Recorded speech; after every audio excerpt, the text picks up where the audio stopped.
Hello అండి.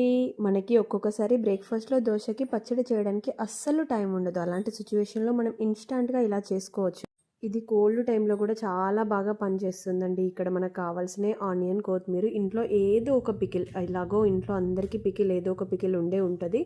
దాన్ని use చేసుకోవచ్చు. నాది ఇక్కడ క్యాస్ట్ ఐరన్ దోశ పాన్ అండి. దాన్ని కొంచెం ప్రాసెసింగ్ చేయడం కోసం ఆనియన్ అండ్ ఆయిల్‌తో కాసేపు రబ్ చేశాను. తర్వాత దోశ పిండి వేసేసుకొని మనం పచ్చడి ఇంట్లో ఏ పికిల్ ఉంటే ఆ పికిల్ తీసేసుకొని స్ప్రెడ్ చేసుకోవాలి. మనకి ఎంత స్పైసీగా కావాలి అంటే అంత స్పైసీగా రబ్ చేసేసుకోండి.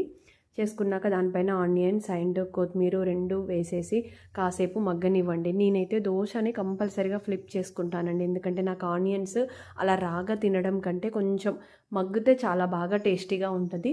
సో ఫ్లిప్ చేసేసుకొని కాసేపు ఒక 1 మినిట్ అలాగా ఉంచేసి తీసేసుకొని డైరెక్ట్గా తినండి. వితౌట్ పచ్చడి చాలా బాగుంటుందండి.